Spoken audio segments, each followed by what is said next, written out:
Muy buenos días para todos y bienvenidos a nuestro taller virtual Información Legal sobre Asuntos Migratorios. Damos un cordial saludo a todos aquellos que se están conectando desde nuestra plataforma Zoom, pero también a todos aquellos quienes nos acompañan en nuestra transmisión en vivo desde el canal de YouTube. Para nosotros como organización es fundamental brindarles información que sea de gran beneficio en estos momentos. A continuación, quiero invitarlos a ver el video de presentación de nuestra organización Mira USA para que conozcan más de nuestra misión, visión y de nuestro trabajo.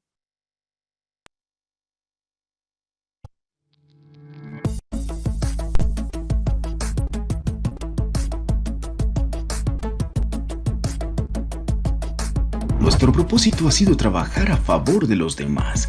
Como misión, promover la integración social, comunitaria y cívica de los inmigrantes en Estados Unidos. Y nuestra visión es formar una comunidad integrada con una percepción positiva de los inmigrantes en los Estados Unidos. Nuestra dirección nacional y oficina principal está ubicada en la ciudad de Tamarack, en el estado de la Florida. Adicionalmente, tenemos presencia en 11 estados y 21 ciudades a lo largo de los Estados Unidos.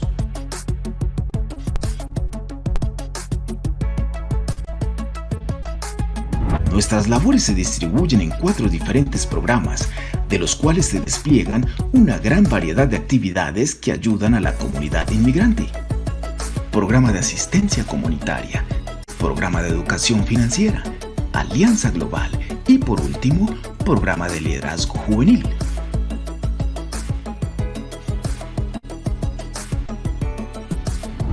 En el 2020 logramos impactar a más de 4.200 personas, labor que se realizó con la ayuda incansable de nuestros más de 1.400 voluntarios.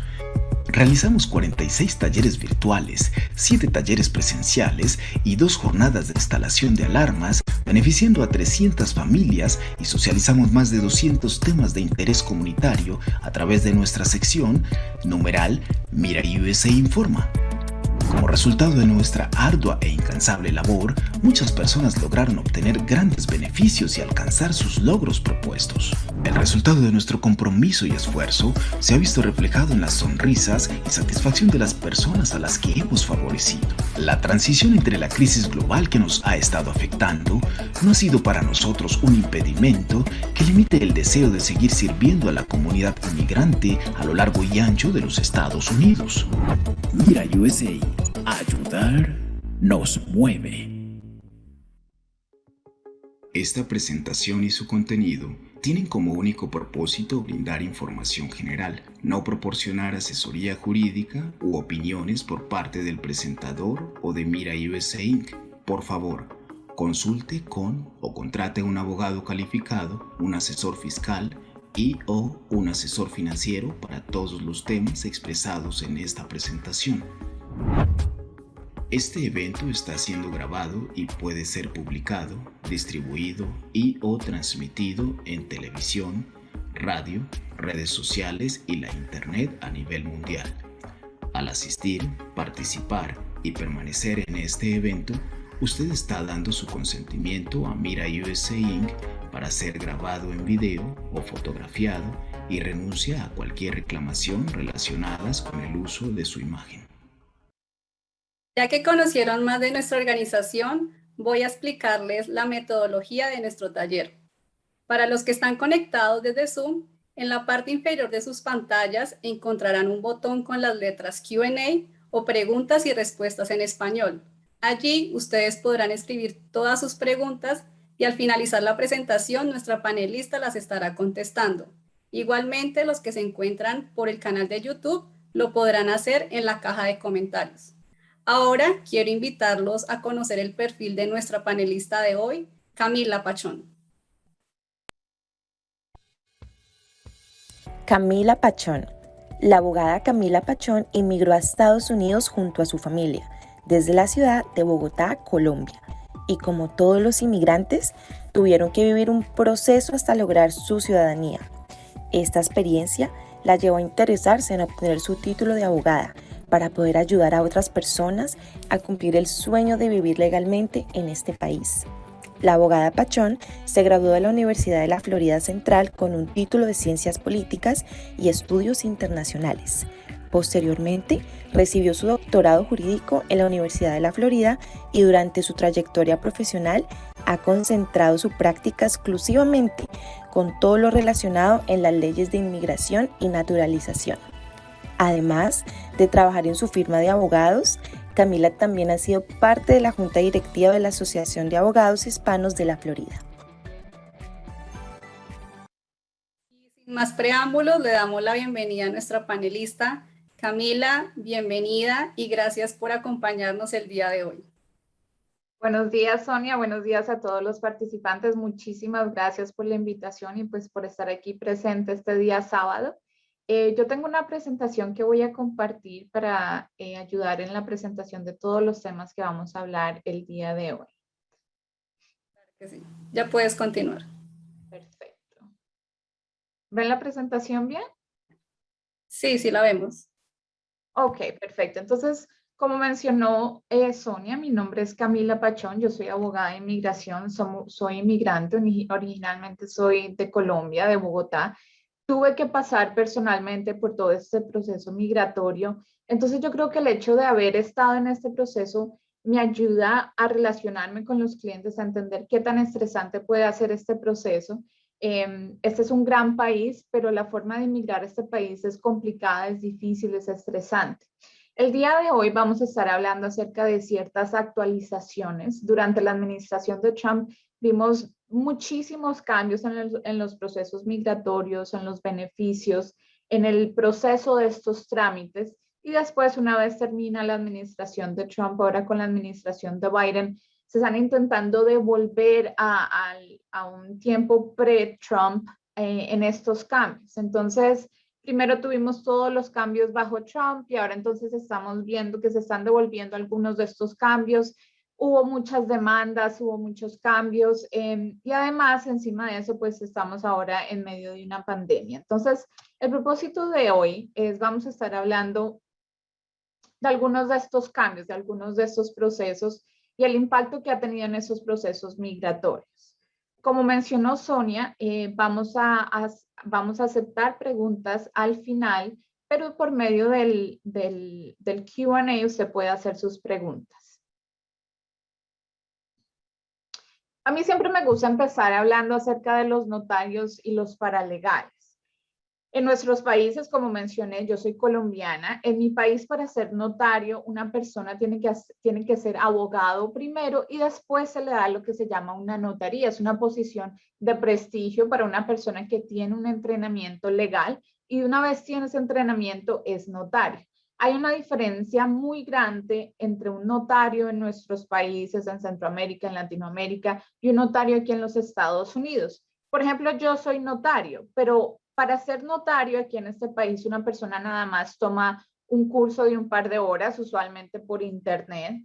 Tienen que hacer unos formularios y tienen que pagar el costo de la aplicación. Entonces, en sí no es un proceso complicado y el hecho de que una persona sea notaria o notario no significa que tenga ningún entrenamiento local, un entrenamiento legal.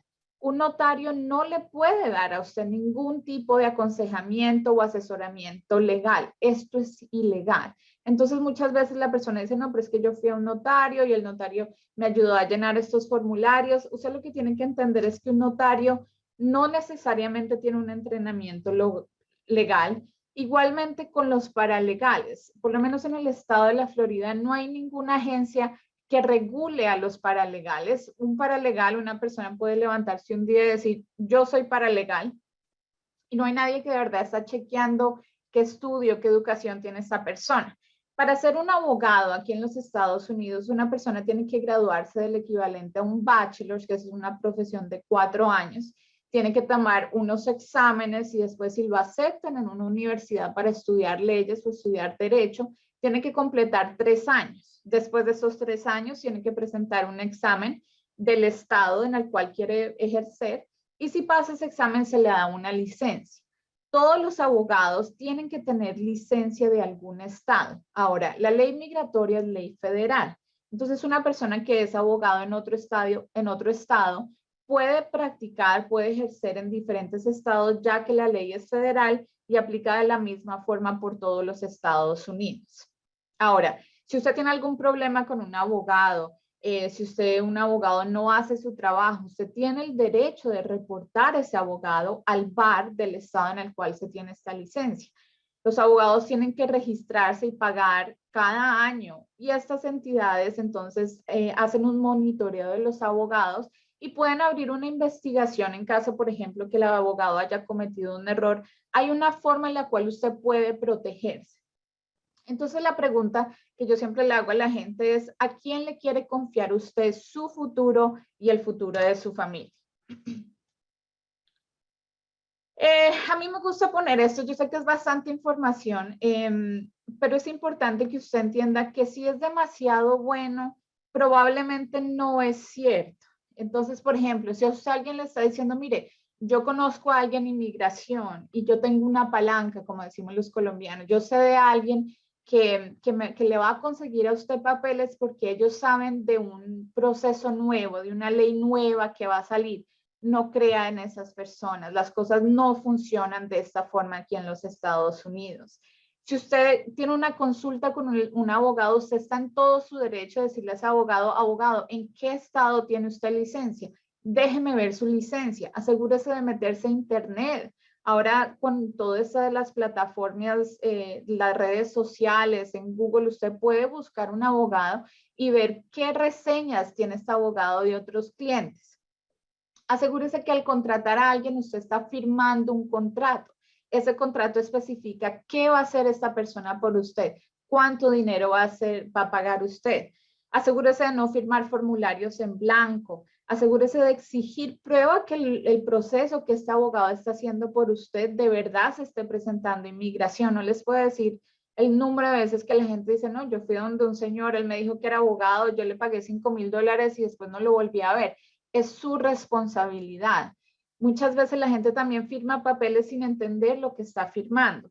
Documento que usted entregue en migración con su firma, es su responsabilidad entender que está firmando, porque desafortunadamente más adelante usted no le puede decir en migración, no, qué pena, es que yo no entendí lo que estaba firmando. Eso no es excusa. Ahora, hay entidades sin ánimo de lucro, como lo es, por ejemplo, Mira USA, la cual ellos tienen una acreditación legal del Departamento de Justicia. Ellos tienen que seguir un proceso con el Departamento de Justicia, tienen que llenar ciertas aplicaciones, tienen que tener ciertos chequeos, tienen que muchas veces pasar un examen. Entonces, estas entidades son entidades que usted puede confiar si usted no tiene los recursos para pagar un abogado. Esas son excelentes oportunidades que tiene usted, pero asegúrese que esta entidad de verdad tenga una acreditación, de verdad tenga una reputación. Métase a internet a mirar el perfil de esta entidad, porque también muchas veces vemos personas que muchas veces por medio de iglesias o muchas veces dicen, no, nosotros somos una organización que ayudamos inmigrantes. Por favor, asegúrese de hacer su tarea y asegurarse que de verdad esta entidad tiene la habilidad de representarlo a usted y a su familia. Bueno, vamos a empezar hablando acerca de DACA. DACA es un programa, por sus siglas en inglés, Deferred Action for Childhood Arrivals. Esto fue un programa creado por la administración del presidente Obama. Desafortunadamente, cuando el presidente Trump fue elegido, el 5 de septiembre del 2017, el presidente Trump elimina el programa de DACA. Después de esto, empezaron muchas demandas. Muchas organizaciones pro inmigrantes demandaron a la administración de Trump, y mientras que todo este transcurso de estas demandas siguieron su curso, lo que hizo inmigración es dejó de aceptar solicitudes nuevas de jóvenes o de personas que tal vez clasificaban para DACA y no habían hecho su solicitud porque tal vez no tenían la edad necesaria, que era 15 años, y no habían hecho su solicitud. Entonces lo que hizo inmigración es deja de aceptar solicitudes nuevas y empezó a aceptar renovaciones de esas solicitudes de personas que ya tenían DACA y se querían entonces renovar su permiso de trabajo, renovar su acción diferida. Una vez empieza la administración de Biden, el 20 de enero del 2021, Biden emite un memorando que le dice al secretario de Seguridad Nacional, bajo el cual está el Departamento de Seguridad Nacional, y les dice que él quiere que tomen las medidas necesarias para fortalecer y mejorar el programa de DACA. Basado en ese memorando, lo que hace Inmigración, eso le abre las puertas para empezar una vez más a aceptar solicitudes de personas que no tenían DACA, que cumplían con los requisitos. Entonces, Inmigración empieza a aceptar estas solicitudes iniciales. Bueno, antes de eso quería hablar de los requisitos para solicitar DACA. Entonces, estas personas que cumplían con los requisitos podían entonces solicitar su petición DACA. Para clasificar para DACA, una persona tenía que tener menos de 31 años el 15 de junio del 2012, que fue cuando se anunció este programa. Tenían que haber entrado a los Estados Unidos antes de cumplir los 16 años. Debían haber estado viviendo continuamente en los Estados Unidos desde el 15 de junio del 2007, estar físicamente en el país el 15 de junio del 2012, no tener un estatus migratorio, haberse graduado de la escuela o estar en proceso de graduarse, o muchas veces, si no se graduaron, estar en un programa de GED, que es cuando una persona no termina el high school, se puede meter en uno de estos programas, y no haber sido condenado de ningún delito mayor, o no representar una ayuda para la seguridad nacional de los Estados Unidos. Entonces, todas estas personas que cumplían con esos requisitos pudieron entonces empezar a enviar sus solicitudes de DACA.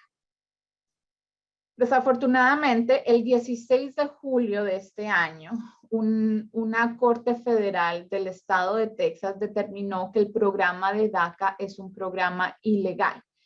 Lo que pasó después de las demandas bajo la administración de Trump, y todas esas entidades pro inmigrantes empezaron a demandar a la administración, en personas que no son pro inmigrantes o anti-inmigrantes empezaron a contrademandar, entre esos varios estados, haciendo el argumento que para estos estados sería una carga tener estas personas, que estas personas no estaban pagando suficiente impuestos. Para mí, en mi opinión, esto es simplemente una excusa.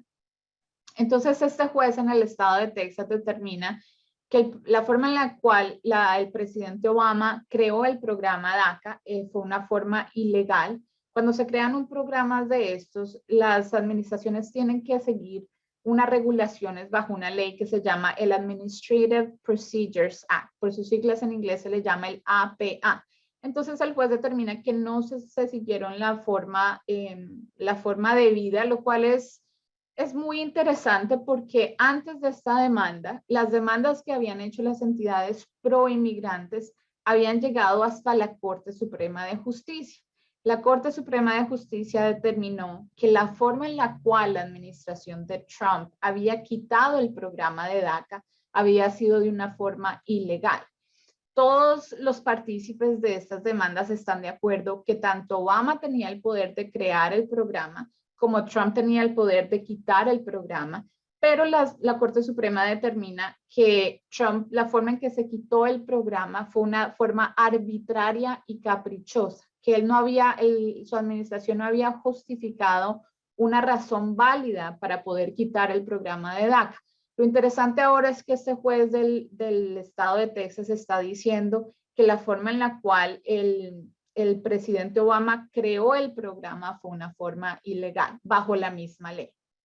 Entonces, cuando este juez emite esta decisión, obviamente toda la comunidad pro inmigrante entró en pánico y se le pidió a la corte que pusiera una suspensión temporal de esta orden, mientras que el litigio sigue adelante. Entonces, en estos momentos, aún con esta orden de ese juez federal, Inmigración ha seguido aceptando renovaciones del programa DACA, o sea, renovaciones de personas que ya tenían DACA.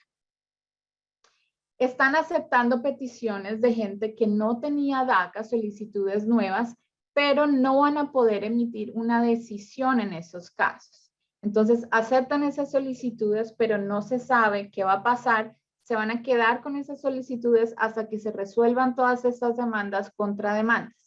Pero si usted es una persona que tiene DACA y tiene permiso de trabajo, es muy importante que usted siga renovando su DACA, siga renovando su permiso de trabajo.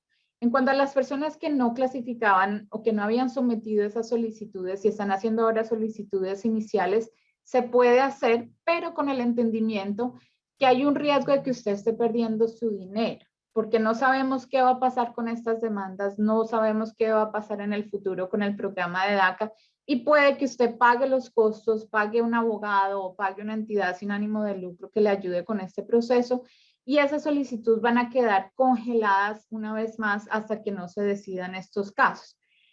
Las buenas noticias es que debido a esa suspensión de esta orden de este juez, Inmigración sí va a aceptar solicitudes de permiso de viaje bajo DACA y también van a extender tanto los permisos de trabajo como la acción diferida a 2 años, lo cual Trump había devuelto el sistema y había limitado esos beneficios a 1 año. Lo van a volver a hacer para 2 años de nuevo. Entonces, los puntos claves es seguir renovando su DACA, seguir renovando su permiso de trabajo, hacerlo con mucha anticipación porque inmigración está súper demorado. Vamos a estar hablando de eso más adelante para asegurarse que usted no se quede sin permiso de trabajo. Esta semana, el septiembre 27, creo que fue el martes, Inmigración, la administración de Biden anunció una nueva regla con la esperanza de preservar DACA. Entonces, lo que está haciendo ahora la administración está tratando de arreglar todos estos errores que este juez en Texas dijo que Obama había cometido o la administración de Obama había cometido. Entonces, lo que se está haciendo es hacer un proceso nuevo, fortaleciendo DACA, arreglando todos estos errores que se dice que se cometió, para proteger el programa de DACA.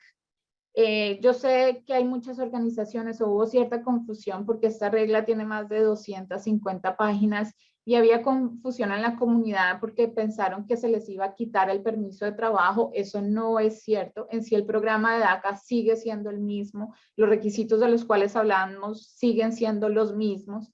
La única diferencia es que se le va a dar la habilidad a ciertas personas de hacer la acción diferida, pedir DACA, sin tener que pedir un permiso de trabajo. Esto se está haciendo como una estrategia legal, pero en resumidas cuentas, esto, así sea una buena opción, una buena iniciativa de la administración de Biden, intentar proteger el programa de DACA. El programa de DACA es un programa temporal, no es un estatus legal permanente, no es una residencia permanente, no va a resultar en una ciudadanía, en una residencia. Entonces, todas estas acciones, en mi opinión, son curitas, band-aids, unos arreglos temporales, mientras que estas personas que le han dado tanto a este país son jóvenes, personas que toda su vida han vivido en este país, que muchas veces ni siquiera hablan el idioma de su país de origen, son padres, madres, tienen compañías, son empleados. Durante todas estas demandas bajo la administración de Trump, muchas organizaciones, compañías a nivel nacional, estamos hablando Apple, estamos hablando Microsoft, escribieron cartas a la administración diciendo nosotros dependemos de estos trabajadores. Entonces lo que necesitamos, lo que se necesita es que el Congreso actúe y cree una ley dándole un camino a una residencia, a una ciudadanía, a todo este grupo de personas que se les llama comúnmente como los Dreamers. Sonia, no sé si habrá preguntas acerca de los temas que hemos tocado hasta el momento. Bueno, sobre el tema de DACA, no vemos preguntas. Ok, perfecto, perfecto. Entonces vamos a hablar acerca de COVID ahora. Local, pues obviamente esta pandemia nos ha impactado a todos en un nivel personal, profesional. Las cosas han mejorado, pero obviamente todavía estamos lidiando con la situación de la pandemia. Entonces, la pandemia también ha resultado en ciertos cambios en el proceso de inmigración, en los procesos migratorios. Muchos cambios han sido cambios buenos, otros cambios no tanto. Empecemos por las buenas noticias. Migración hace muy poco anunció que va a extender ciertas flexibilidades que ellos han estado aplicando en los procesos migratorios debido a COVID. Por ejemplo, cuando una persona hace un proceso, para dar un ejemplo, un proceso de residencia y no envía cierta documentación, inmigración emite lo que se llama un pedido de evidencia. O a veces cuando inmigración piensa que la persona tal vez no clasifique para el beneficio, ellos emiten lo que se llama una notificación de intención de denegar el caso o de revocar o de rescindir.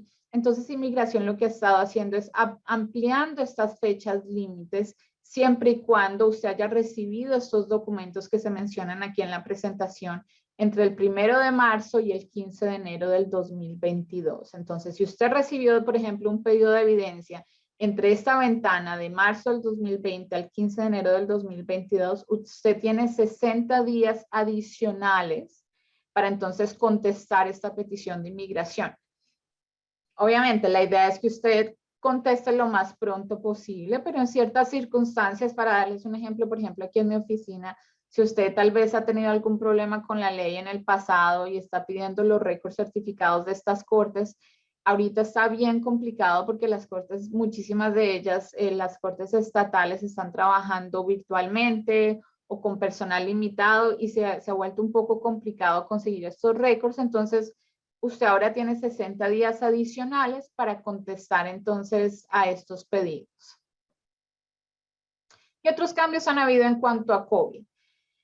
Inmigración estuvo cerrado bastante tiempo, las oficinas de inmigración durante el 2020, que fue en sí en la mitad de la pandemia, esos meses tan difíciles que tuvimos en este país, pero ya reabrieron.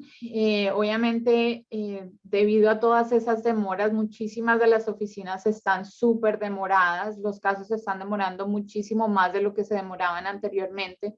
Adicionalmente, bajo la administración de Trump, vimos unas demoras increíbles hasta el punto que hubo varias demandas, porque de verdad inmigración con el mismo personal, esto fue antes de la pandemia, se estaban demorando 2 veces, 3 veces el tiempo que se demoraban anteriormente, y muchas veces lo que se piensa es que esas demoras eran casi como de aposta para limitar la inmigración, así sea la migración legal a los Estados Unidos.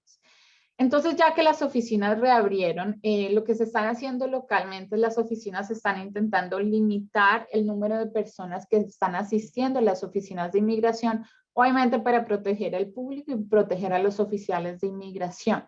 Entonces, anteriormente, cuando una persona no habla inglés, tiene que llevar su intérprete. Debido a la pandemia, estos intérpretes ya no los están dejando aparecer en persona. La persona tiene que tener su intérprete listo, pero ese intérprete tiene que estar disponible para interpretar durante la entrevista por teléfono.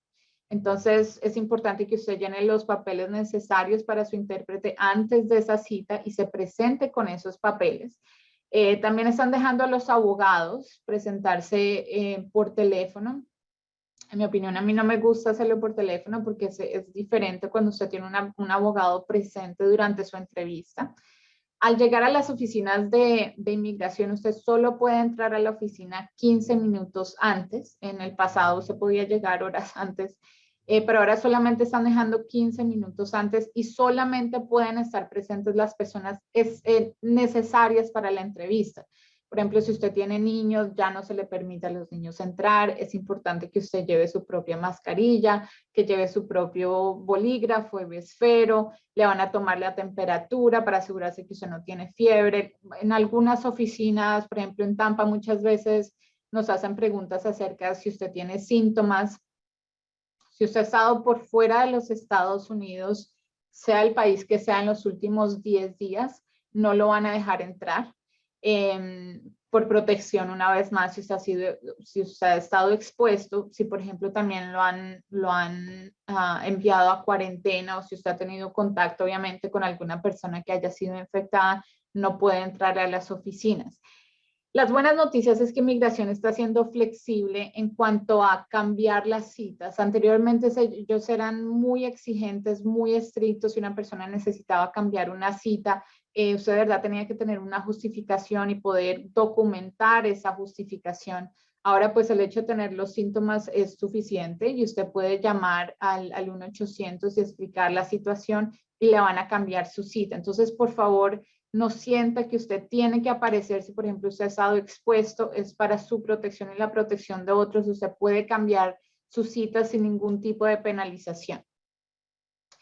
El proceso de juramentación para ciudadanía también ha cambiado un poco. Estas buenas noticias, anteriormente cuando una persona se presentaba para su entrevista, que es en sí el penúltimo paso para la ciudadanía, y usted pasa su examen, usualmente le decían, ok, felicitaciones, usted pasó su examen, su caso ha sido recomendado para ser aprobado o su caso ha sido aprobado, le va a llegar por correo la notificación para la ceremonia de juramentación. Ahora lo que está haciendo Inmigración es para limitar el número de veces que la persona tiene que ir a la oficina de Inmigración. Están haciendo ese proceso de juramentación ese mismo día ahí en la oficina. Entonces es buenísimo en el sentido que si usted pasa su examen, pasa pues todos los requisitos, ese mismo día le van a hacer entonces su ceremonia de juramentación, lo que significa que usted ya sale de la oficina siendo ciudadano americano. A no ser que usted, por ejemplo, quiera cambiarse el nombre, lo cual se puede hacer por medio del proceso de ciudadanía. Cuando pasa esto, la persona tiene que tener esa ceremonia de juramentación en una corte federal. Entonces, si usted se quiere cambiar el nombre, pues obviamente no va a poder hacerlo ese día. También hemos visto la separación de ciertos solicitantes durante la entrevista. Esto aplica sobre todo en los casos de matrimonio. Cuando un ciudadano, un residente americano se casa y está pidiendo a su esposa o a su esposo, en estos casos pues tienen que ir la pareja a la entrevista y el oficial entra a la pareja y les hace preguntas.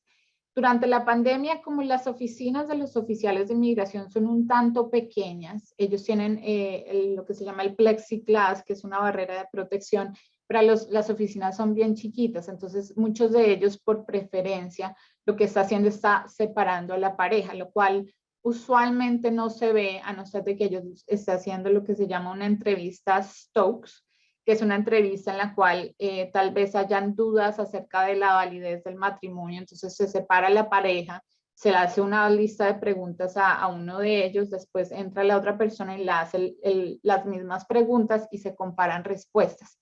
Entonces lo que estamos viendo es, están separando a las parejas, no se asuste, ahora lo están haciendo es por protección, por COVID, no significa que ellos están teniendo dudas acerca de su relación. Las vacunas. Esto también ha sido un cambio reciente. Inmigración anunció que empezando el 1 de octubre de este año, todas las personas que están en un proceso de residencia, que quieren obtener una residencia, van a estar obligadas a obtener la vacuna de COVID. Entonces, usualmente cuando una persona solicita residencia permanente aquí en los Estados Unidos, tienen que hacerse un examen médico. Y ese examen médico lo hacen lo que se llama aquí civil surgeons, que simplemente son médicos que han sido preaprobados por inmigración. Y usualmente durante esa cita el médico revisa que usted tenga todas las vacunas necesarias y si no las tiene, se las tiene que poner. Entonces, por ejemplo, polio, el flu, todas esas son vacunas que ya eran obligatorias. Entonces, la vacuna contra el COVID-19 se va a añadir empezando el 1 de octubre. Hay ciertas excepciones, por ejemplo, si usted no tiene la edad, ahorita actualmente creo que son niños menores de 5 años, los cuales no pueden obtener la vacuna todavía, o usted tiene tal vez una condición médica, o en el país en el cual usted está, porque obviamente muchas de las residencias se hacen en los países de origen, si en su país tal vez la vacuna no está disponible, o hay una excepción también si usted por su creencia religiosa o su convicción moral no puede obtener estas vacunas. Pero eso ya es un proceso complicado, es técnicamente un proceso de un perdón, donde usted tiene que justificar el por qué. Mi recomendación obviamente es no hacerlo. Si usted quiere obtener su residencia, hacer la vacuna.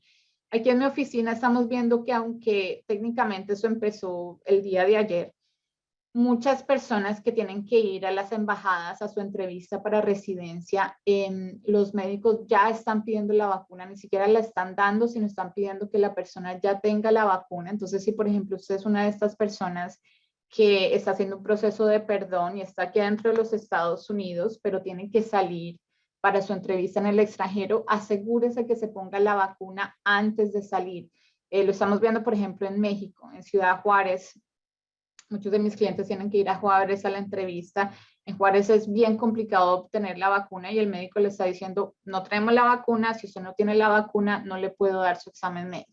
Entonces asegúrese que antes de que usted salga, usted tenga su tarjetica demostrando que ya tiene la vacuna. Las restricciones de viaje. Durante la administración de Trump vimos el presidente Trump implementó muchas restricciones para personas de ciertos países. No podían entrar a los Estados Unidos. La mayoría de los países europeos de lo que se llama el Schengen Area, Brasil, China, India. Y cuando empieza la administración de Biden, todos los abogados de inmigración pensamos que se iban a levantar estas restricciones. No fue el caso. Y para que personas de estos países pudieran entrar a los Estados Unidos, tocaba hacer un proceso de una excepción, eran procesos complicadísimos donde la persona tenía que demostrar que clasificaba para una excepción para poder entrar a los Estados Unidos, así la persona tuviese visa de turista o fuera ciudadano de uno de estos países con el visa waiver, con el ESTA, que no se requiere visa. Entonces la administración de Trump acaba de anunciar hace semana y media aproximadamente, que van a levantar estas restricciones para los ciudadanos de estos 33 países, siempre y cuando puedan demostrar que ya tienen su vacuna, ya tienen las 2 dosis, si eligieron no tener la vacuna, que es necesario tener las 2 dosis, y que demuestren que tienen un examen negativo de COVID. Esto va a empezar en noviembre. No nos han dado una fecha exacta, pero empezando en noviembre, las personas de estos países van a poder entrar a los Estados Unidos sin esas restricciones. Como mencioné anteriormente, debido a COVID, hemos visto unas demoras en todos los procesos migratorios. Para darles un ejemplo, cuando una persona obtiene una residencia permanente por medio de un matrimonio y ese matrimonio por medio del cual se obtuvo este beneficio, el matrimonio llevaba menos de 2 años para el momento en el cual se tuvo la entrevista, le dan a la persona lo que se llama una residencia condicional. Y la persona tiene que entonces hacer una remoción de condiciones antes de que se le expire esa residencia inicial para obtener la residencia de 10 años. Entonces, usualmente cuando se hacía ese proceso, le daban a la persona un recibo de inmigración diciendo esta persona tiene un proceso de remoción de condiciones pendiente y ese recibo tenía una validez de 18 meses. Entonces, con ese recibo la persona podía renovar su licencia, podía demostrárselo a su empleador para que no le fueran a poner problemas en su trabajo y podía viajar por fuera de los Estados Unidos sin problema. Lo que estamos viendo es que inmigración se está demorando muchísimo más de esos 18 meses. Entonces, inmigración acaba de anunciar que entonces van a extender la validez de ese recibo de 18 a 24 meses. En mi opinión no es suficiente. Nosotros aquí en mi oficina estamos viendo que muchos de estos casos están demorando más de los 24 meses y cuando sucede eso tenemos que hacer un proceso aquí localmente donde tenemos que pedir una cita, presentarnos a la oficina de inmigración y pedir una estampa en ese pasaporte para demostrar que la persona sigue siendo residente. Las demoras debido a COVID se han sentido aún más en las embajadas y consulados por fuera de los Estados Unidos, las embajadas americanas en el exterior.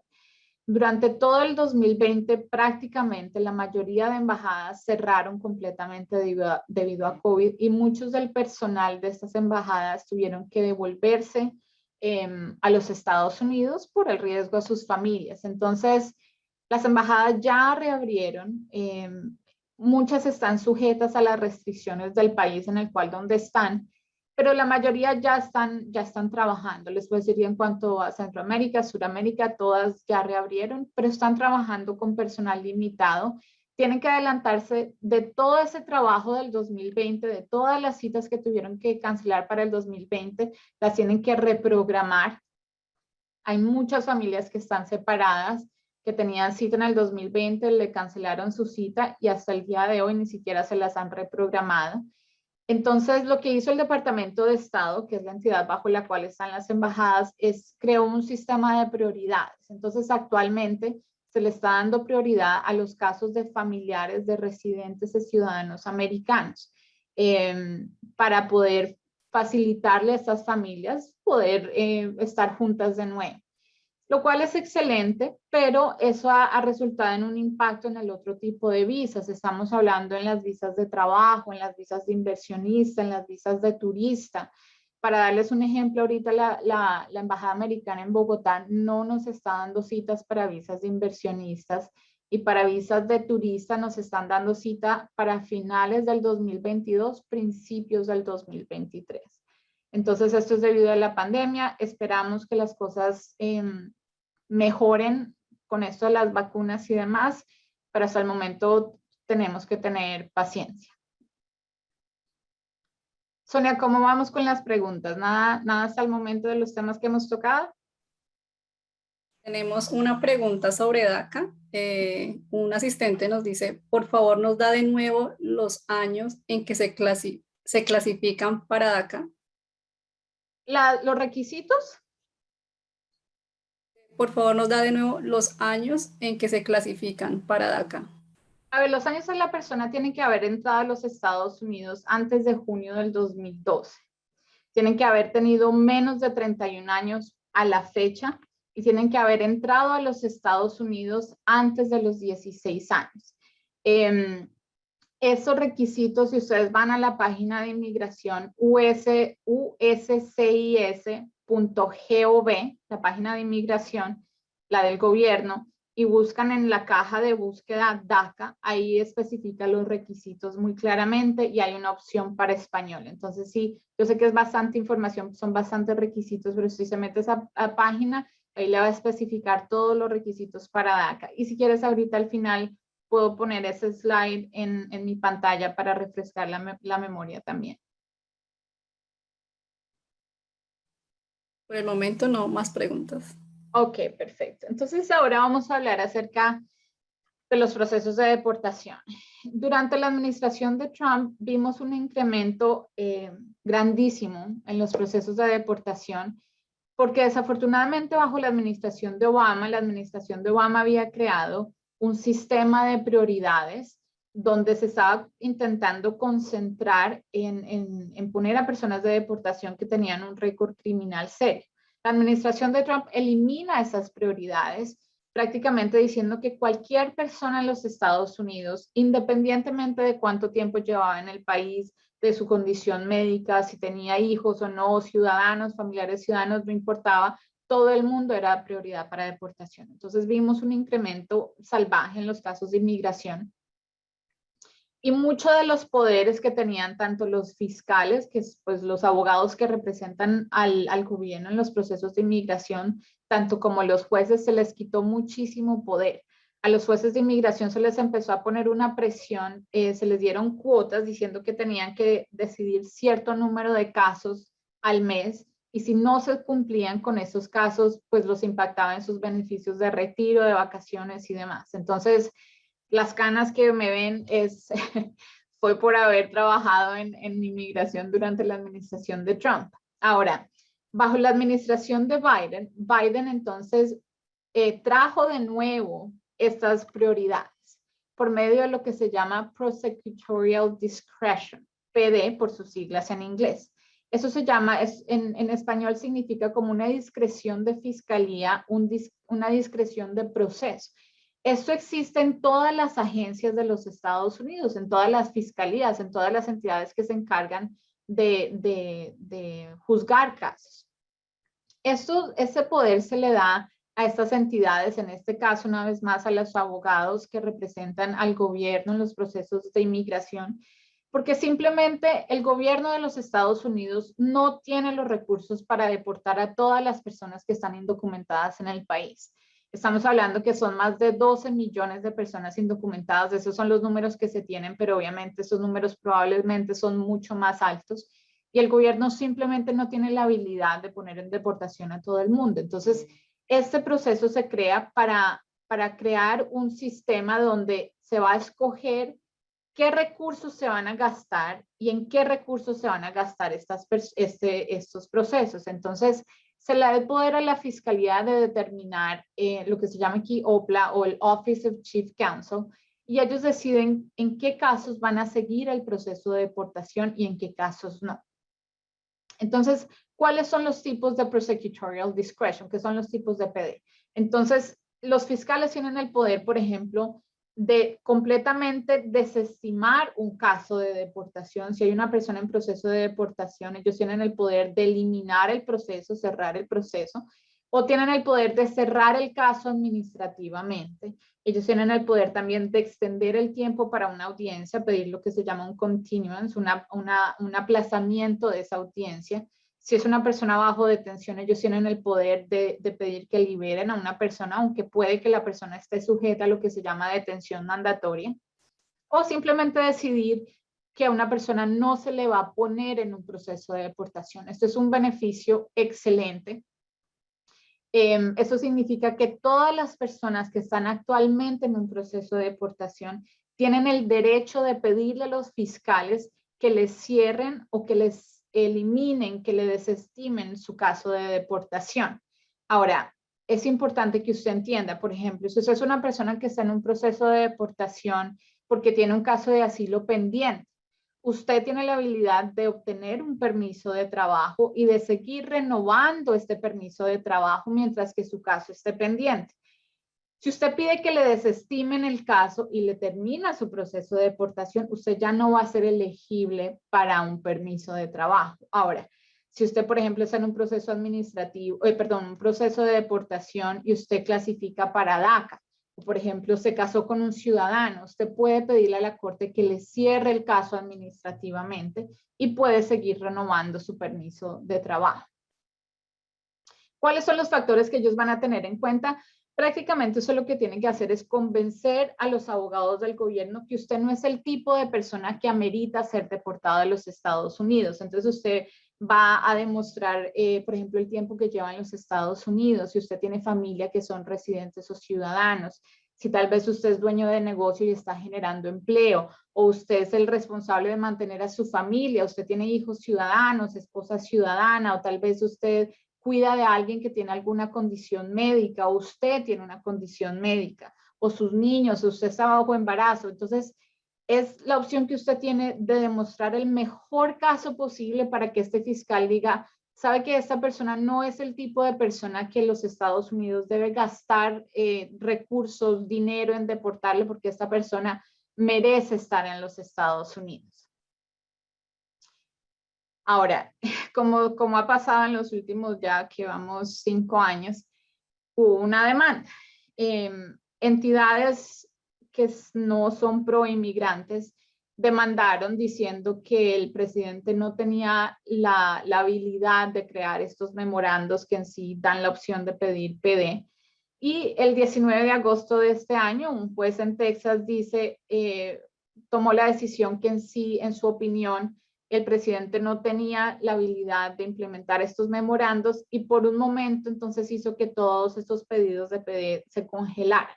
Pero desde ese entonces dos cortes federales del 5º Circuito y el 11º Circuito, que es bajo el cual está el estado de la Florida, determinaron que estos memorandos pueden ser implementados mientras que se resuelven estos casos, mientras que el caso sigue adelante. Entonces, el momento de solicitar esto es ya, porque no sabemos cuánto tiempo lo vamos a tener. Les puedo hablar, por ejemplo, aquí en Orlando, en Miami, que son las dos cortes de inmigración de aquí el estado, no los están dando. Obviamente usted tiene una opción, entonces presentar el mejor caso posible. TPS. ¿Qué es el TPS? El TPS es el estatus de protección temporal. El gobierno de los Estados Unidos tiene la habilidad de otorgar este estatus para ciudadanos de ciertos países que su país de origen está pasando por una situación difícil, ya sea por un desastre natural, por un conflicto armado, por guerras, por condiciones extraordinarias. Una persona que le otorgan TPS no puede ser deportada de los Estados Unidos, le dan un permiso de trabajo y puede también obtener un permiso de viaje bajo el TPS. ¿Quiénes son elegibles? Son elegibles las personas de ciertos países que se les ha otorgado TPS y usualmente la persona tiene que demostrar que estaba físicamente en los Estados Unidos para el momento en el cual se anunció TPS. Eso es muy importante. Personas que son de ese país, pero no estaban en los Estados Unidos, no clasifican para TPS. Y usualmente entonces piden que la persona demuestre que estaba físicamente en los Estados Unidos para ese entonces. Ahora, no todo el mundo es elegible. Si usted ya ha estado en el país en ese momento, por ejemplo, si usted ha sido condenado por algún delito grave o 2 o más delitos menores, si usted es inadmisible, hay ciertas leyes de inmigración que determinan cuando una persona no se le puede admitir o dejar entrar a los Estados Unidos. Si usted está sujeto a los reglamentos, lo que se llaman los castigos del asilo, por ejemplo, si usted antes de venir a los Estados Unidos vivió en otro país, además de su país de origen, o si usted ha participado en la persecución de otras personas, o simplemente no tiene la presencia física necesaria, o si una vez cuando se le da el TPS, usted tiene la obligación de seguir renovando su TPS, seguir registrándose y usted dejó de hacerlo. Pues las buenas noticias, excelentes noticias para los hermanos venezolanos es que se les otorgó el TPS, y las buenas noticias después de eso es que se extendió ese proceso ese tiempo de registramiento. Entonces, para los hermanos venezolanos tienen que demostrar que estaban físicamente y viviendo en los Estados Unidos desde el 8 de marzo del 2021. Ahora, el 3 de agosto, Inmigración extendió ese proceso de registración de 180 días a 18 meses, que son excelentes noticias. Entonces, ahora los venezolanos que cumplan con los requisitos tienen que enviar su solicitud de TPS antes del 9 de septiembre del 2022. Pero por favor, no esperen hasta el último momento. No se esperen hasta el 8 de septiembre. No lo hagan. Hágalo lo más pronto posible. Entre más rápido lo haga, pues más rápido va a tener usted protección. Más rápido le van a dar su permiso de trabajo. Este proceso esta ventana de registración también fue extendida para otros países, como lo es para Siria, para Myanmar o Birmania. Las buenas noticias para Haití. El presidente Biden reabrió el programa de TPS para los haitianos. A los haitianos se les dio TPS cuando ocurrió el terremoto. El presidente Biden lo que ha hecho, reabrió el programa de TPS. Entonces, ahora todos los haitianos que no tenían TPS en el pasado, pero que han estado en los Estados Unidos durante este tiempo, pueden hacer un caso de TPS nuevo. Entonces, los que ya tienen TPS pueden seguir renovando su TPS, pero si usted es haitiano y no tenía su TPS, tiene la habilidad de hacer un proceso de TPS nuevo. Y lo tienen que hacer entre el 3 de agosto y el 3 de febrero, perdón, el 3 de agosto del 2021 y el 3 de febrero del 2023. Los otros países. Durante la administración de Trump, el presidente Trump decidió quitarle el TPS a los ciudadanos de la gran mayoría de países que tenían TPS, y cuando hizo eso, entonces empezaron las demandas. Entonces, personas del Salvador, Haití, Honduras, Nepal, Nicaragua y Sudán. El presidente Trump anuncia por medio del Departamento de Seguridad Nacional que se le va a quitar el TPS, el estatus de protección temporal, a estas personas. Entonces empezaron las demandas. Esas demandas todavía están pendientes. Y el Departamento de Seguridad Nacional acaba de anunciar diciendo que mientras que esas demandas están pendientes, si usted es ciudadano de estos países, tanto su estatus de protección temporal como su permiso de trabajo van a estar renovados automáticamente hasta el 31 de diciembre del 2022. Entonces, si usted tiene TPS, es ciudadano de alguno de estos países, usted automáticamente tiene protección, así no haya hecho una renovación, porque todas estas demandas todavía están pendientes. La carga pública. Esto fue una de las cosas, de los cambios más impactantes durante la administración de Trump. Usualmente cuando una persona solicita una residencia, tiene que demostrar que el peticionario, que es ciudadano residente, tiene la habilidad económica de mantener al inmigrante. Eso se hace por medio de lo que se llama un affidavit, un formulario que esta persona tiene que firmar, y tiene que demostrar que tiene los ingresos suficientes, dependiendo del número de personas que vivan en la casa, para mantener al inmigrante. Lo que hace la administración de Trump es, ellos dicen, eso ya no es suficiente. Sí, usted tiene que tener su patrocinador, y el patrocinador tiene que demostrar que tiene estos ingresos, pero el inmigrante también tiene que demostrar, además de esto, que el inmigrante no va a ser una carga para los Estados Unidos. Entonces, Inmigración creó este formulario nuevo que se llamaba el I-944, una pesadilla, donde la persona tenía que demostrar, por ejemplo, que hablaba inglés, que no tenía ninguna incapacidad, que le iba a prevenir trabajar y mantenerse, o que tenía ahorros. Tenía que demostrar que tenía cierta educación. Era una lista de factores donde no se especificaba, por ejemplo, no significaba que si la persona no hablaba inglés, se le iba a ser una carga para los Estados Unidos, pero si no hablaba inglés, entonces tenía que demostrar que tenía recursos. Era un balance de factores, lo cual le daba un poder increíble a los oficiales de inmigración. Puede que una persona dijera, no, en mi opinión usted no va a ser una carga pública, pero el oficial de al lado sí. Entonces eso creó un miedo en nuestras comunidades. Muchas personas que, por ejemplo, tenían hijos ciudadanos, que sus hijos estaban recibiendo ciertos beneficios públicos a los cuales tienen todo el derecho de recibir porque son ciudadanos americanos.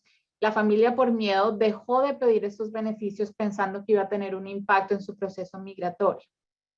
Las buenas noticias es que el presidente Biden eliminó este proceso de la carga pública. Muchos de los casos que hicimos durante ese proceso tuvimos que enviar esta documentación, pero todas las entrevistas que yo he tenido para estos casos desde ese entonces no nos pueden preguntar absolutamente nada acerca de esto de la carga pública. No es necesario que la persona demuestre que se va a poder mantener. Sí tiene que demostrar que tiene ese peticionario y que ese peticionario se gana lo suficiente, pero siempre y cuando usted cumpla con esos requisitos, no le pueden preguntar absolutamente nada más acerca de sus ingresos o sus recursos. Más buenas noticias, las visas SU. Las visas SU fueron creadas para el beneficio del gobierno, porque lo que se estaba viendo es que muchos inmigrantes que están indocumentados en los Estados Unidos les daba miedo hacer reportes de policía o de reportar crímenes que se estaban cometiendo contra ellos por miedo a que los pusieran en un proceso de deportación. Entonces, el Congreso crea la visa U para motivar a estas personas que reporten estos crímenes, y si la persona está dispuesta a colaborar con tanto el proceso criminal o la investigación de este caso, y esta entidad que está encargada de ya sea llevar el caso a juicio, un fiscal o la policía, esta entidad certifica a la víctima como una persona que ha colaborado con este proceso, usted clasifica para la visa U. La visa U para los abogados de inmigración es usualmente una de nuestras favoritas porque la belleza de la visa U es que le perdona a usted todo, la mayoría de cosas. Le perdona a usted una entrada ilegal a los Estados Unidos, le perdona una orden de deportación, perdona la mayor parte de crímenes menores. Entonces es un proceso excelente donde la persona que fue víctima de un crimen, que es certificada como una persona que colaboró con la investigación o con el caso criminal, puede solicitar este beneficio con inmigración. Las visas U son visas de 4 años y después de 3 años se puede obtener una residencia permanente. Ahora, no son todos los crímenes, son ciertos crímenes, usualmente crímenes violentos, y la persona tiene que demostrar que tuvo un daño tanto físico como emocional severo y obviamente que estuvo dispuesta y colaboró en todo el proceso con la fiscalía o la policía. El reto que tenemos con estas visas es que la policía y la fiscalía tienen completa discreción si quieren entonces certificar a la persona, y si no la quieren certificar, hasta ahí llega el caso. El otro reto que tenemos con estas visas es que hay solamente 10,000 visas disponibles por año. Entonces, cuando yo empecé a hacer estas visas hace 8 años, nosotros hacíamos una visa y a los 6 meses teníamos la visa, pero cuando ya los abogados empezaron a darse cuenta que este beneficio es un beneficio excelente, hubo más solicitudes. Actualmente, si yo hago una visa U el día de hoy, la persona va a estar esperando de 5 a 7 años mientras que se decide esa visa U, debido al número de casos, debido al hecho que ellos solo pueden dar 10,000 casos por año. Entonces, durante el transcurso de estos casos, la persona no clasificaba para un permiso de trabajo. Inmigración anunció hace poco que estas personas que tienen la visa U pendiente, que Inmigración ha determinado que su caso fue radicado en buena fe. ¿Qué significa eso? Que la persona en sí una revisión superficial del caso demuestra que la persona cumple con todos los requisitos, le van a dar un bona fide determination, una determinación diciendo, basado en lo que vemos hasta el momento, usted probablemente va a clasificar para la visa U y con esto usted puede pedir un permiso de trabajo. Excelentes noticias, ese permiso de trabajo va a ser renovable. Entonces es importante, si usted tiene una visa U pendiente, por favor asegúrese de hacer, en mi opinión, lo que yo estoy haciendo, estoy sometiendo aplicaciones de permiso de trabajo para estas personas, para que cuando ya sea el turno de inmigración revise su caso, usted ya tiene la solicitud de permiso de trabajo pendiente en el sistema. Exámenes de ciudadanía, otro cambio que vimos durante la administración de Trump. Trump cambia el examen de ciudadanía, volviéndolo mucho más difícil. El examen anterior, el examen del 2008, usted se tiene que memorizar 100 preguntas y durante la entrevista le van a hacer 10 preguntas. Si usted contesta 6 de 10, pasa el examen. Usualmente lo que hacen los oficiales es le hace 6 preguntas, si usted contesta las 6, ya no le hacen más. Trump cambia el examen, crea un examen del 2020 que las preguntas eran mucho más complicadas y determinan que entonces la persona se tiene que memorizar 128 preguntas y tienen que contestar 12 de 20. Llega Biden, elimina esto. Entonces, si usted es una persona que tenía su caso radicado entre el 1 de diciembre del 2020 y el 1 de marzo de este año, tiene la habilidad de presentar el examen del 2008 o el del 2020, porque lo que pasó es que muchas personas empezaron a estudiar el examen viejo y están teniendo sus entrevistas. Entonces, durante su entrevista usted tiene la opción de tomar el del 2008 o el del 2020. Si usted se aprendió las preguntas más difíciles, puede hacer ese, o si quiere presentar en el del 2008, está bien. Bueno, yo sé que es bastante información. Ahora vamos a aceptar todas las preguntas que tengan los participantes. Muchísimas gracias por su tiempo el día de hoy. Sonia me va a estar ayudando con las preguntas. Por favor, tenga en cuenta que yo no puedo dar consejo legal directo, puedo hablar acerca de temas generales, pero casos ya bien específicos donde se considere un consejo legal en un caso específico, desafortunadamente la barra de la Florida, de la cual hablé anteriormente, que regula a los abogados, no me permite contestar, pero con mucho gusto cualquier otra pregunta estamos aquí para ayudarles. Bueno, Camila, y muchísimas gracias por toda esta información que tú nos has compartido el día de hoy acerca de todas estas peticiones y tiempos en los procesos migratorios. Tenemos algunas preguntas, entonces vamos a empezar. La primera es, ¿cuánto está demorado el tiempo de respuesta para el ajuste de estatus por asilo? Mi asilo fue aprobado en enero del 2020 y yo realicé la solicitud de residencia en febrero de este año y aún no he tenido respuesta. Solo una notificación que mis huellas fueron verificadas y a la fecha no he sabido nada más. Sí, los casos de residencia avanzada en asilo es uno de los casos que han estado más demorados. Lo que pasó durante la administración de Trump es que se intentó implementar una regulación que cuando se hacía el proceso de residencia, los oficiales de inmigración podían revisar estos procesos de asilo de nuevo, lo que hizo que se demoraran muchísimo más estos casos. Le puedo decir que es completamente normal que usted no haya escuchado nada. En mi experiencia, yo tengo más de 5 clientes que llevan esperando ya 2 años para el proceso de residencia basado en asilo. Todo va a depender en qué estado y en qué ciudad se encuentre usted, pero le puedo decir, no significa que hay algo mal con su caso, es completamente normal. Tengo muchos clientes que llevan esperando 1 año y medio a 2 años y no hay absolutamente nada que se pueda hacer sino seguir esperando esa entrevista. La siguiente pregunta es, si llegué hace poco de mi país y tengo visa de turista, ¿estoy analizando seriamente mantenerme en este país? ¿Es esto perjudicial para mí? ¿Me pueden reportar? Cuando llegué me pidieron una dirección de familiares a donde llegaría. ¿Los coloco a ellos en riesgo si decido quedarme en Estados Unidos? A ver, bajo la administración actual es poco probable que donde tú decidieras quedarte más de ese tiempo permitido, inmigración vaya a buscarte. Inmigración simplemente no tiene los recursos para hacer esto. En cuanto a tus opciones para quedarte, es muy importante que consultes con un abogado lo más pronto posible, porque muchas de las opciones que existen para poder legalizar tu estatus migratorio requieren que la persona esté en un estatus legal.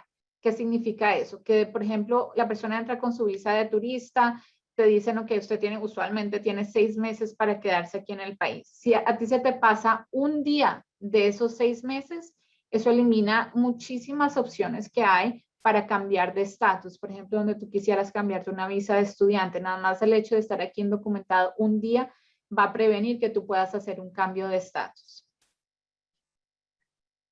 La siguiente pregunta es, ¿alguien que entró ilegalmente por la frontera de México se casa con un residente, debe salir del país para el perdón? ¿Cuánto tiempo debe salir de Estados Unidos? Ok, una persona que entró ilegalmente tiene únicamente una entrada ilegal. No ha tenido ninguna otra entrada ilegal en el pasado, no tiene absolutamente ninguna otra violación de inmigración. Este residente puede hacer una petición. Una vez esa petición es aprobada y lo que se llama la fecha de prioridad está vigente, la persona puede hacer un perdón de esa entrada y de esa estadía ilegal.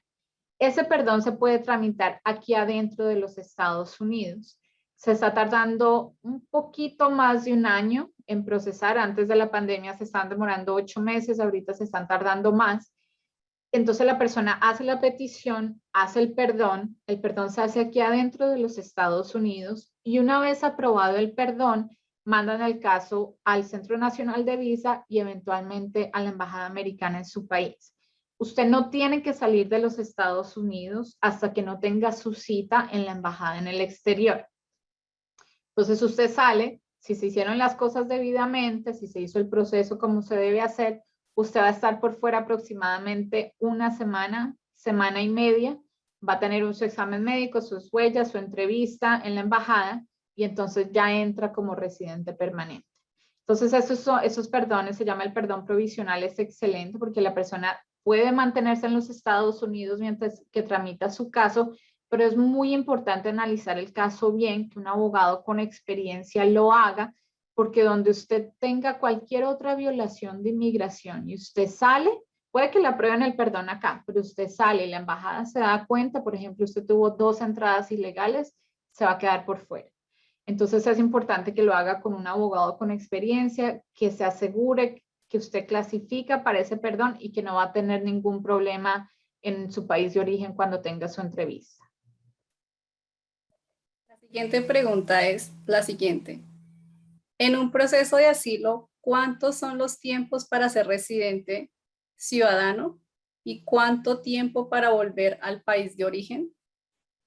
Ok, una persona que tiene asilo, una vez le otorgan su asilo, clasifica para residencia después de un año. Entonces, si le dan el asilo hoy, octubre 10 del 2021, usted puede solicitar su residencia octubre 2 del 2022. Una vez usted es residente, una vez siendo residente por 5 años, puede solicitar su ciudadanía americana y una vez sea ciudadano americano, usted puede volver a su país de origen. Ahora, el problema que tenemos con los asilos es que los tiempos de espera son increíbles. Hace un par de años, una persona que hacía un asilo llevaba esperando para esa entrevista de asilo de 5 a 7 años. Durante esos 5 a 7 años, la persona clasifica para un permiso de trabajo. Entonces, desafortunadamente, personas que no clasificaban para asilo empezaron a ver que, bueno, donde haga un asilo son 5 a 7 años con un permiso de trabajo. Entonces, Inmigración se dio cuenta de eso y cambió el orden en el cual se estaban haciendo las entrevistas, empezando por los casos más recientes, moviéndose hacia atrás. Entonces, todas esas personas que llevaban esperando 3, 4, 5 años quedaron en la mitad de esos casos porque ahora se le están dando prioridad a los casos recientes, pero todos los días hay casos nuevos de asilo. Entonces, antes de la pandemia, cuando hacíamos un caso de asilo, nos estaban llamando a entrevista de 6 a 8 meses. Ahora son mucho más demorados. Entonces depende de cuándo hizo usted su caso de asilo. Si usted está en ese grupo de personas que llevan esperando 3, 4 años, van a ser más años. No le puedo decir con exactitud. Han habido rumores que la administración va a contratar muchos más agentes de asilo, pero hasta el momento van a ser años. Siguiente pregunta. En caso de ajuste de estatus de petición de asilo a matrimonio, ¿sirve el permiso de trabajo de asilo y por cuánto tiempo? ¿Cuándo es conveniente suspender la petición de asilo en caso de cambio de proceso a matrimonio?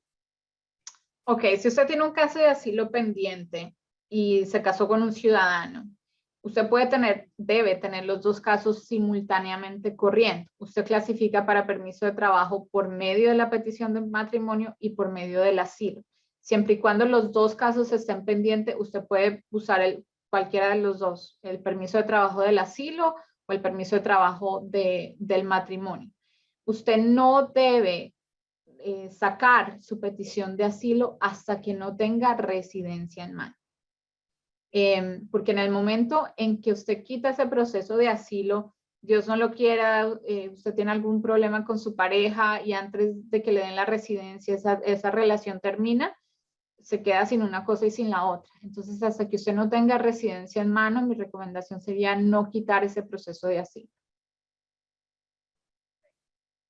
¿Qué pasa con los matrimonios fraudulentos? En caso de tener una denuncia siendo ciudadano, ¿le quitan la ciudadanía? Dependiendo. Entonces, si un matrimonio, si usted obtuvo ciudadanía por medio de un matrimonio fraudulento, inmigración le puede quitar esa ciudadanía. Si usted, una vez más, si usted obtuvo su residencia por un matrimonio fraudulento y eventualmente se volvió ciudadano, si en cualquier momento inmigración se llega a dar cuenta que usted el proceso por medio del cual llegó usted a esa ciudadanía fue un proceso fraudulento, sí le pueden quitar esa ciudadanía. Entonces, y hay multas y hay cárcel, tanto para el ciudadano como para el beneficiario. Entonces son situaciones muy difíciles donde es importante que las personas entiendan las consecuencias de tener un matrimonio fraudulento, entiendan que así usted, como mencioné, así usted obtenga su residencia y eventualmente su ciudadanía, si en cualquier momento usted puede llevar como ciudadano 10 años y por alguna razón inmigración se entera que eso fue un matrimonio fraudulento, le pueden quitar todos los beneficios y un matrimonio fraudulento tiene castigos súper severos para inmigración también. Pregunta. ¿El TPS aplica para otros países como Colombia o México? No, el TPS solo aplica para aquellos países que han sido otorgados TPS, que fue los países que mencioné.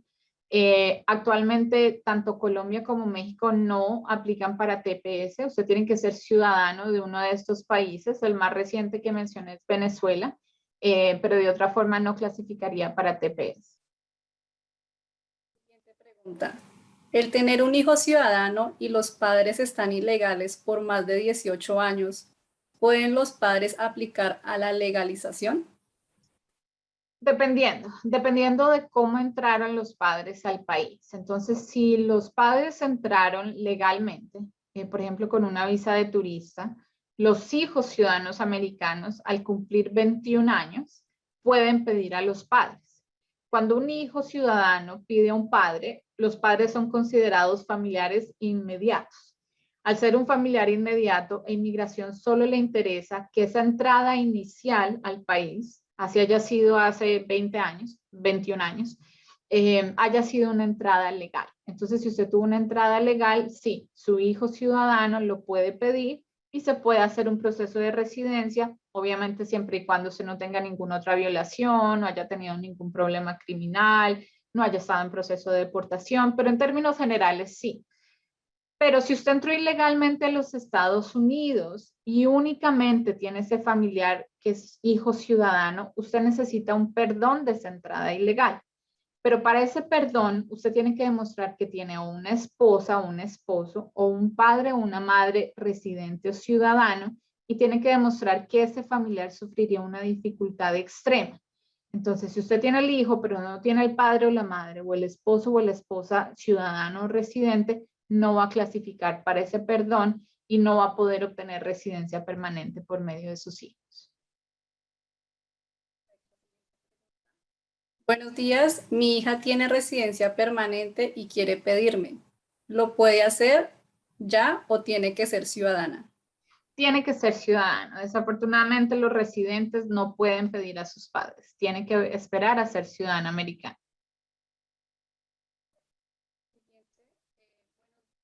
Soy ciudadana de Estados Unidos.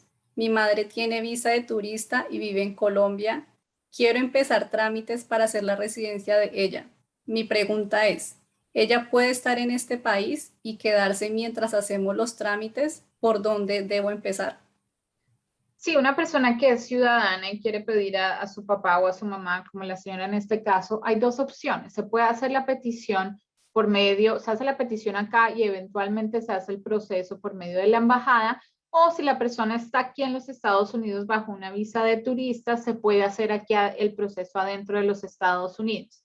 Es muy importante que la persona no entre y haga inmediatamente un proceso de residencia, porque cuando usted se presenta a inmigración en el aeropuerto bajo una visa de turista, usted le está diciendo al gobierno que usted no tiene la intención de quedarse en este país, que viene aquí de paseo, de vacaciones, de negocios y que usted se devuelve a su país. Entonces, si usted entra con esa visa de turista y a los 2 días se está haciendo un proceso de residencia, puede que haya problemas. Pero si usted espera un tiempo prudencial y tal vez la persona entró con esa visa de turista y eventualmente hubo un cambio de planes y decide quedarse, se puede hacer el proceso de residencia aquí adentro de los Estados Unidos y se puede hacer tanto la petición como la residencia, como el permiso de viaje, permiso de trabajo aquí adentro del país. Perfecto, siguiente pregunta. Soy madre de un niño autista. ¿Hay alguna forma de tener un estatus en los Estados Unidos para padres con niños especiales?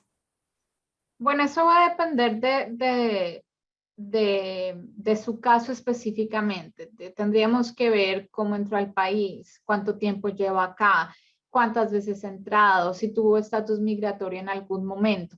En términos muy, muy generales, antes de Trump, habían ciertos, no visas, sino estatus humanitarios, donde una persona, por ejemplo, que tiene un niño enfermo, tiene un niño con una condición especial, se le puede pedir a inmigración que usando lo que hablamos, el prosecutorial discretion, esa discreción que tienen ellos, le otorguen un permiso de trabajo, una estadía temporal a estas personas. En esos casos los hacíamos en situaciones extremas, porque lo que estamos haciendo, si usted es indocumentado, estamos haciendo una petición con inmigración diciendo, aquí estoy y estoy indocumentado. Entonces puede que no lo aprueben, perfecto, usted tiene un permiso de trabajo, pero si no lo niegan, el riesgo es alto. Entonces, por lo menos en mi oficina durante la administración de Trump, yo no volví a hacer ninguna de esas peticiones porque era muy probable que no lo negaran y entonces la persona se encuentra en un proceso ya de deportación. Hay otros beneficios, hay un beneficio que la gente comúnmente se refiere a este proceso como la ley de 10 años. Esto se llama cancelación de deportación.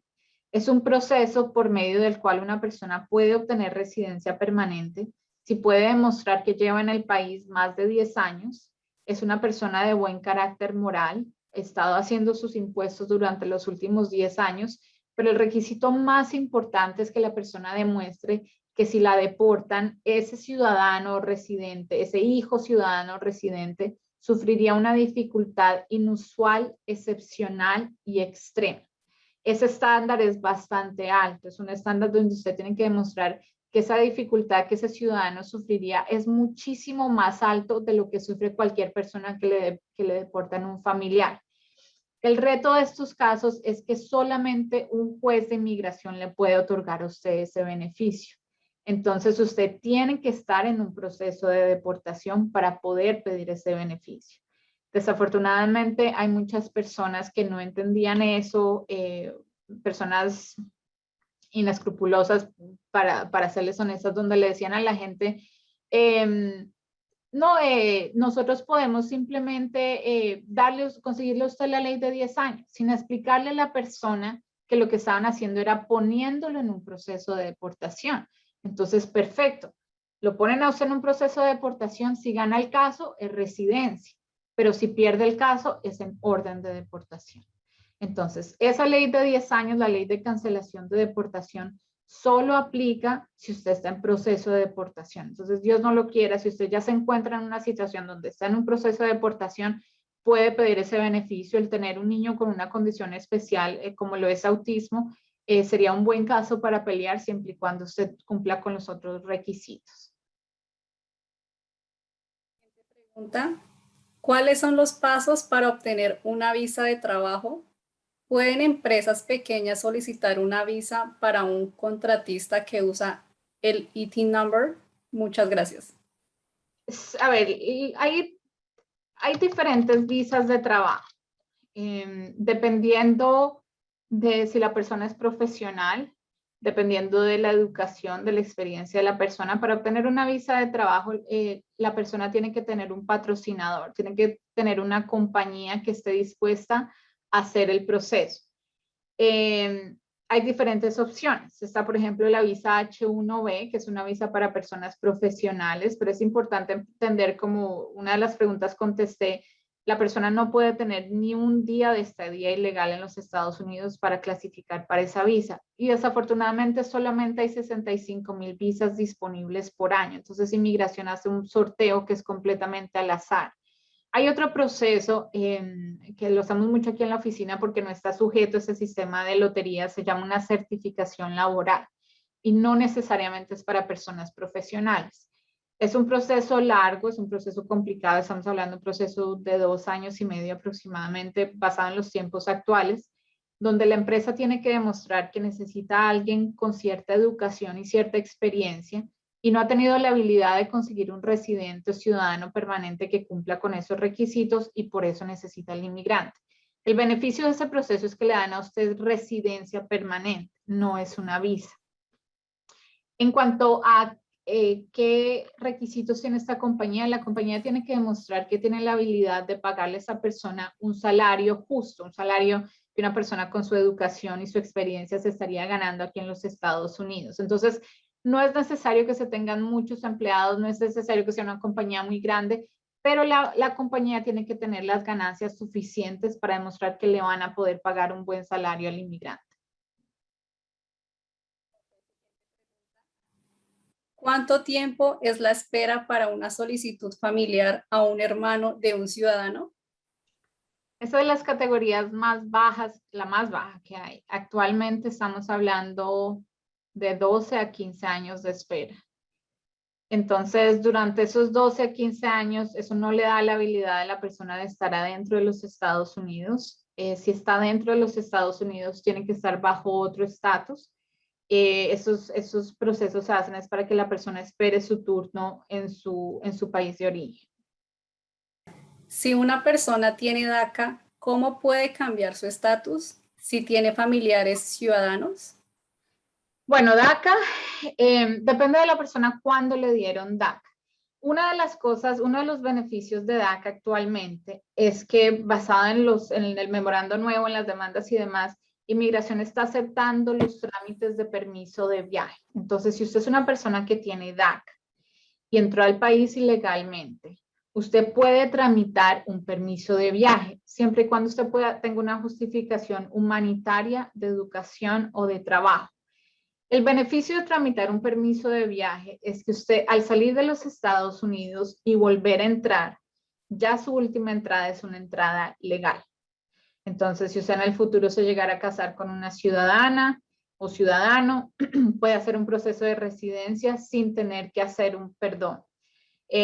También depende de cuándo le dieron a usted DACA. Usted si, por ejemplo, es una persona profesional, ha tenido DACA desde antes de los 18 años y consigue una empresa que esté dispuesta a patrocinarlo, hay un argumento legal que estamos intentando hacer en estos casos donde se argumenta que la persona no ha tenido una estadía ilegal porque tuvo DACA antes de los 18 años, las personas no acumulan estadía ilegal antes de los 18 años y ha tenido DACA desde ese entonces. Entonces, en ciertos escenarios podríamos argumentar que la persona clasifica para, por ejemplo, el proceso de certificación laboral del que hablamos para una residencia por medio de un patrocinio laboral. La siguiente pregunta. Estoy en la fecha prioritaria para aplicar para mi residencia. Tengo aprobada mi solicitud de residencia por parte de mi padre. ¿Debo aplicar por un perdón por haberme quedado en el país ilegalmente desde el 2013? ¿Cuánto tiempo se tarda inmigración para responder a este perdón?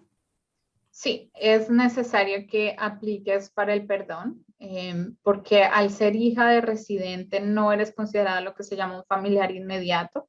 Entonces tienes que demostrar que no has tenido estadía ilegal y si la tienes, tienes que solicitar el perdón. Para solicitar el perdón tienes que demostrar que tu padre sufriría una dificultad extrema. ¿Cuánto se demora? Como mencioné anteriormente, antes de la pandemia se está demorando 8 meses, ahora se está, en sí el proceso del perdón se está tardando un año larguito, y una vez te prueban el caso, tienes que ir a la entrevista en tu país de origen en el exterior. Ahí, como hablamos, las embajadas están súper atrasadas, dependiendo de tu país de origen. Obviamente tú no tendrías que salir sino hasta cuando ya tengas la cita en el exterior, pero te doy un ejemplo. Por ejemplo, si la persona es mexicana, Juárez, el periodo de espera es casi 2 años para que te den la cita en el exterior después de que te aprueban el perdón aquí adentro. Entonces depende del país de origen en cuanto a los tiempos de procesamiento. Perfecto. Siguiente pregunta. Con respecto al cambio de estatus dentro de los Estados Unidos, ¿cuál es el tiempo prudencial de presentar el requerimiento de cambio antes del vencimiento de la visa? Bueno, importante, lo que rige la estadía no es la visa, sino es el I-94. Entonces, una persona puede tener una visa de turista de 10 años, pero lo que rige cuánto tiempo te puedes quedar tú en los Estados Unidos es el I-94. Anteriormente, cuando tú llegabas en el aeropuerto, el oficial te daba era una tarjetita chiquita que nadie sabía qué era y es súper importante. Y ponía una estampa y ahí especificaba cuánto tiempo te puedes quedar. Ya no están haciendo la tarjetita, ahora todo es electrónico. Entonces te puedes meter, simplemente buscas CBP I-94 en Google y ahí puedes buscar el link para sacar tu I-94 y determinar cuánto tiempo te dieron. Lo importante en cuanto a una extensión de estatus es que inmigración reciba esa extensión de estatus antes de que se te expire tu I-94. Siempre y cuando inmigración reciba tu extensión antes de que se te expire la I-94, tú tienes la habilidad de permanecer en los Estados Unidos. Ahora, si lo que estás haciendo es una extensión de estatus basado en tu visa de turista, solo puedes pedir 6 meses más. Debido a la pandemia, hubo mucha gente que se quedó atascada en los Estados Unidos, no podían salir o tenían problemas médicos y les daba miedo salir.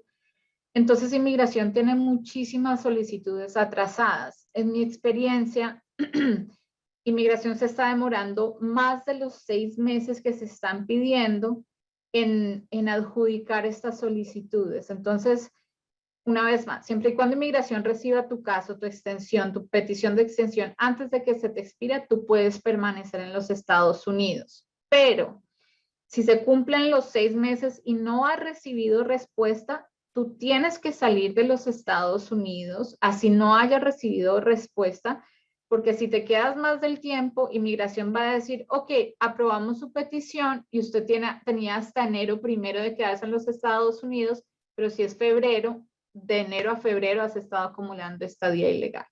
Entonces solo te puedes quedar esos 6 meses adicionales y tienes que salir de los Estados Unidos. Perfecto. Siguiente pregunta. Referente a DACA, quiere decir que si entró al país en diciembre, que si entré al país en diciembre del 2011 es elegible. Acuérdate que no solamente es cuándo entraste al país, sino cuántos años tenías cuando entraste al país, desde cuándo has estado en los Estados Unidos, cuántos años tenías en junio 12 del 2021. Entonces, no es solamente cuándo entraste a los Estados Unidos, sino tienes que satisfacer todos los requisitos. Entonces, como mencioné, si quieres puedo poner los requisitos aquí nuevamente, pero una vez más, si te metes a internet, uscis.gov, busca DACA y ahí aparecen todos los requisitos.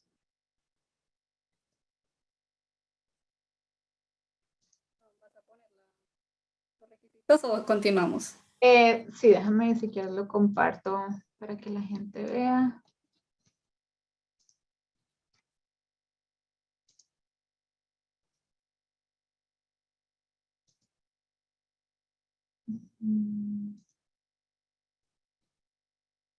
No, espera, no me está dejando.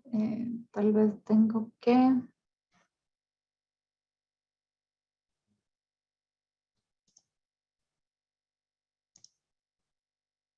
No sé cuál compartir. ¿Estás viendo lo que dice DACA? Viendo tu información. Ok, déjame intento. Se encuentra la de DACA. Ok, déjame miramos acá. Bueno, espérate y la comparto ahora sí. Requisitos para DACA, perfecto. ¿Ahora sí? Sí, la vemos, sí, señora. Ok, entonces tener menos de 31 años a junio 15 del 2012, haber entrado a los Estados Unidos antes de cumplir los 16, haber vivido físicamente y continuamente en los Estados Unidos desde el 15 de junio del 2007 y no haber tenido estatus migratorio el 15 de junio del 2012.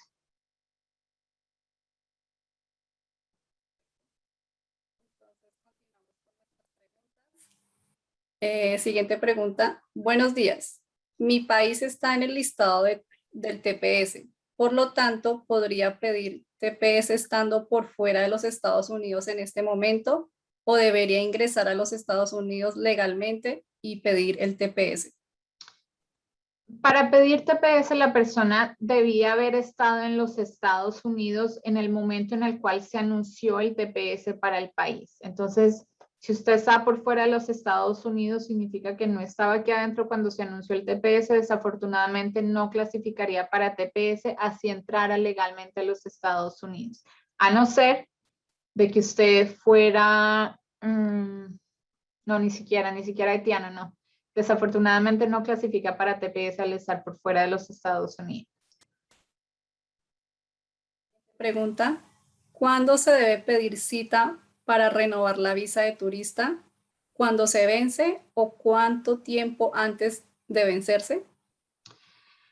Yo le recomendaría meterse a la página de internet de la Embajada Americana de su país para ver para cuándo están dando citas. Lo debe hacer antes de que se le expire. En ciertos países, si usted ha tenido visa de turista y no se le ha expirado, usted puede pedir una renovación y en ciertos escenarios se estaban aprobando esas renovaciones sin una entrevista. Entonces depende del país de origen, pero definitivamente tiene que hacerlo antes de que se le expire su visa de turista.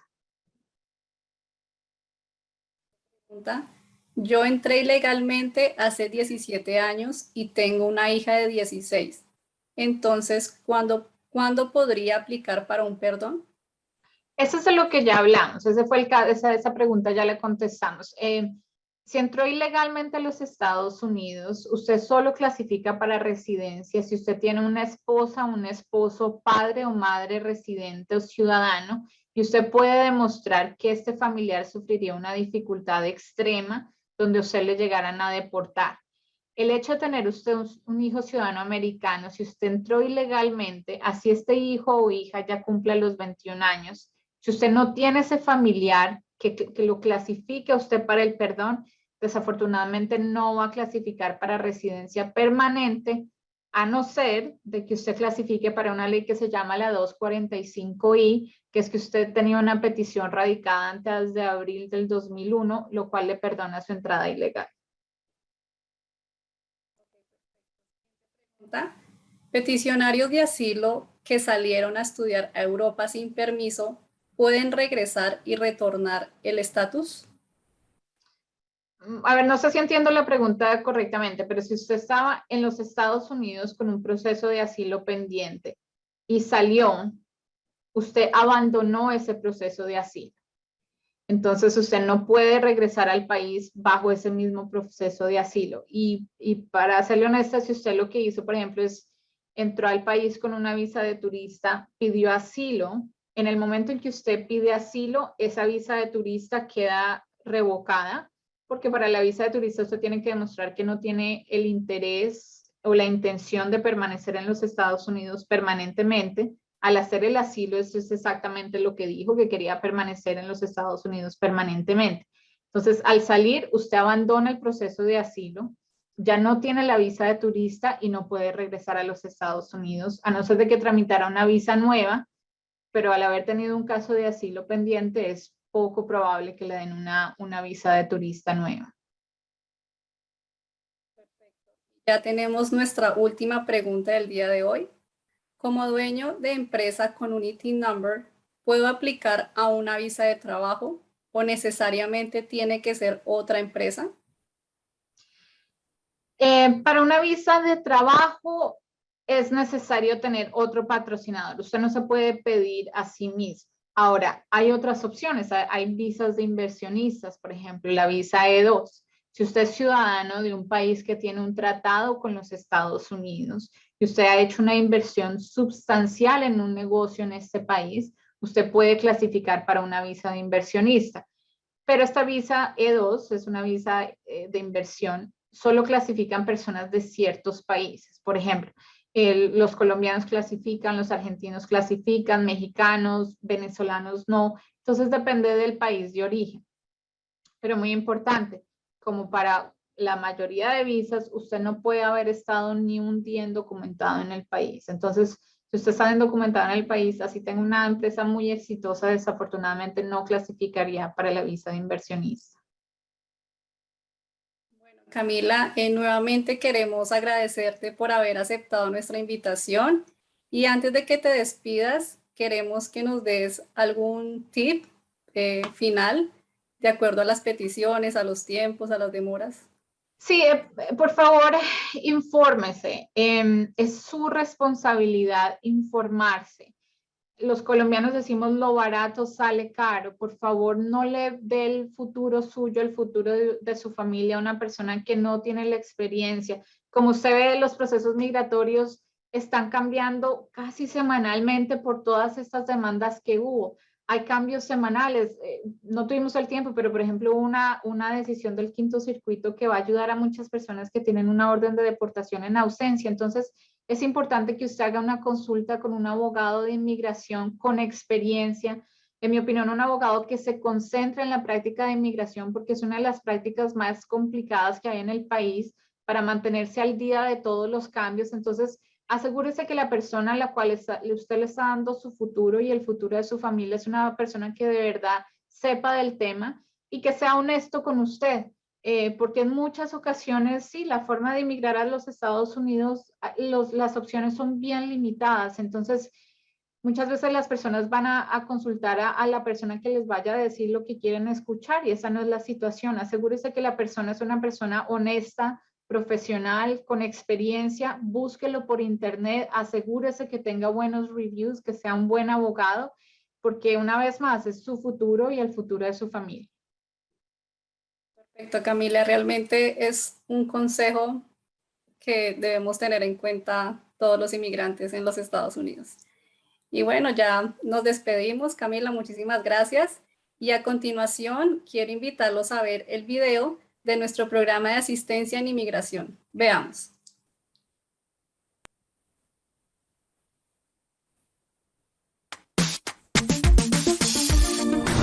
¿No tienes los recursos necesarios para contratar a un abogado de inmigración? Mira USA es una organización certificada por el Departamento de Justicia y abrió sus puertas para que tengas acceso a un consejo legal y con precios asequibles a través del programa de asistencia en inmigración.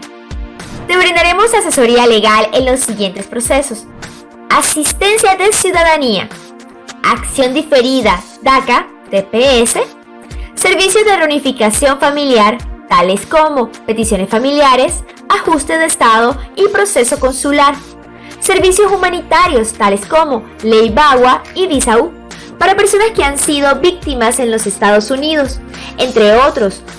Contáctanos en nuestra página web www.mirausa.net o solicita más información agendando una cita llamándonos al teléfono 334-647-2872 o puedes enviarnos un correo electrónico a immigration@miraiusa.net. Nuestra representante legal tendrá el gusto de atenderles. En Mira USA, ayudar nos mueve.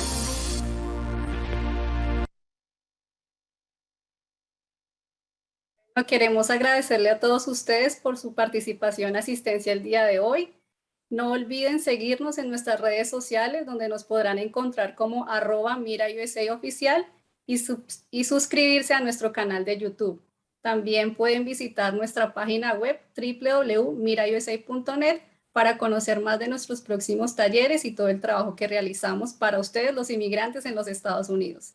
Y recuerden que en Mira USA, ayudar nos mueve.